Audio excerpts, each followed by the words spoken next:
Buenos días, tardes o noches, depende de la hora que lo estén viendo. Antes de empezar con el primer subtema, que es momento de inercia, quisiera que recordáramos un poquito aceleración angular y torque. Bueno, la aceleración angular es el cambio que experimenta la velocidad angular por una unidad de tiempo. Se denota por la letra griega alfa y al igual que la velocidad tangencial, la aceleración angular tiene carácter vectorial. Se expresa en radianes por segundo al cuadrado. Y el caso más evidente de la aceleración angular es el movimiento circular uniformemente acelerado. Hay que especificar que existe siempre y cuando haya un cuerpo que gire que tenga un cambio en su velocidad angular. Su fórmula es velocidad angular final menos velocidad angular inicial sobre el tiempo.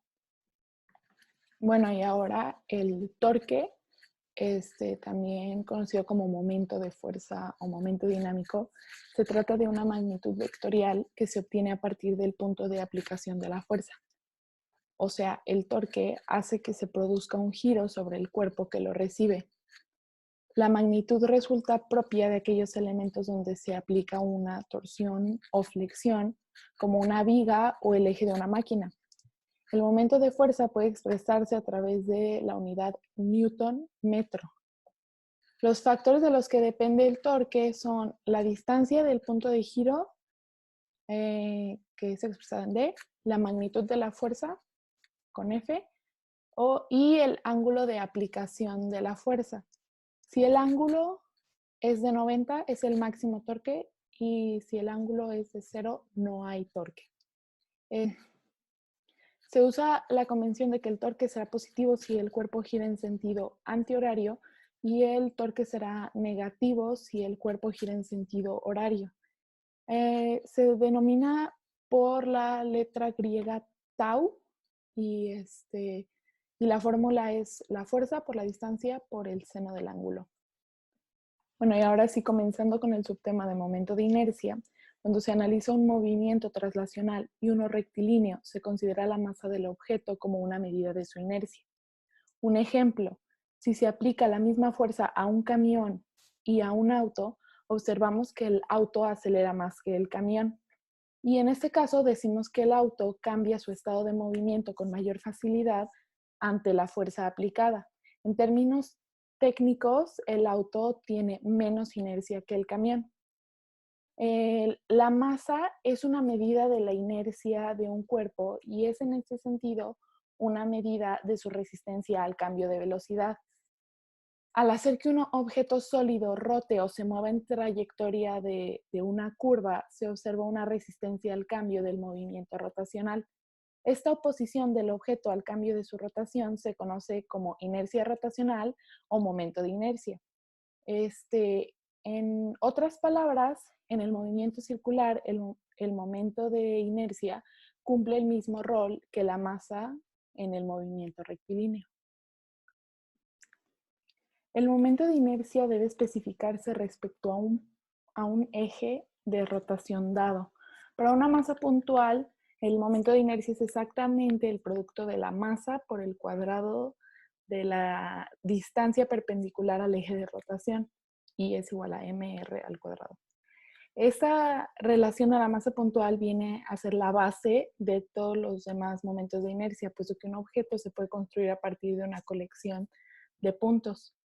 Cuando tenemos un sistema de partículas, podemos aproximar el cálculo del momento de inercia de esta forma, donde I es el momento de inercia para un sistema de partículas puntuales, M es la masa de cada partícula y R es la distancia de cada masa con respecto al centro del giro. Esta relación indica que si varios objetos puntuales componen un sistema, el momento de inercia del sistema es la suma de los momentos de inercia de cada partícula respecto al mismo eje de rotación. Primero vamos a resolver este ejercicio que resume prácticamente todo lo del momento de inercia. Y los sistemas mecánicos a menudo están hechos de muchas masas interconectadas o de formas complejas. Es posible calcular la inercia rotacional total de cualquier forma sobre cualquier eje mediante la suma de la inercia rotacional de las masas. Entonces vamos a resolver primero este ejercicio, ¿ok? Son dos diferentes casos. Primero vamos a resolver el A y después el B. Tenemos que tener en cuenta que el eje del ejercicio es este. Vamos a numerar las diferentes 4 partículas. Esta va a ser la primera, la segunda, la tercera y la cuarta. Entonces, recordemos que la fórmula es igual a I igual a M por R al cuadrado, lo que también se ve como kilogramos por metros al cuadrado. ¿Ok? Entonces, lo primero que tenemos que hacer es, del primero, vamos a sacar el momento de inercia y luego vamos a sumar los 4, que va a ser 1 por 0.75 al cuadrado, 2 por 0.75 al cuadrado, 1 por 1 al cuadrado y 1.5 y 1 por 1.5 al cuadrado. Les tiene que quedar así y después van a sacar individualmente cada uno de los resultados y después eso se va a sumar. Tiene que dar estos resultados de 0.5625 kilogramos metro cuadrado, 1, 1.125 y 2.25. La suma de todo esto tiene que dar 4.9375 kilogramos metro cuadrado. Entonces, el momento de inercia de este sistema es 4.9375 kilogramos metros cuadrados.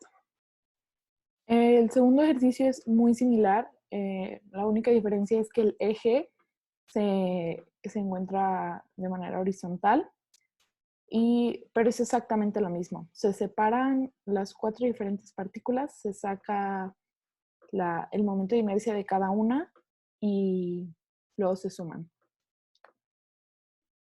Debido a la dependencia en el cuadrado de la distancia al eje de rotación, se espera que la inercia rotacional sea menor que en el otro caso.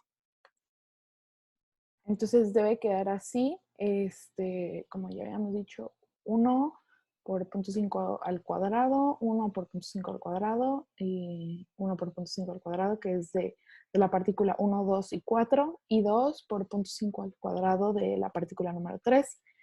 Al igual que en el otro ejercicio, la suma de todo esto pues debe dar el momento de inercia total, por lo que va a ser 1.25 kilogramos metros cuadrados.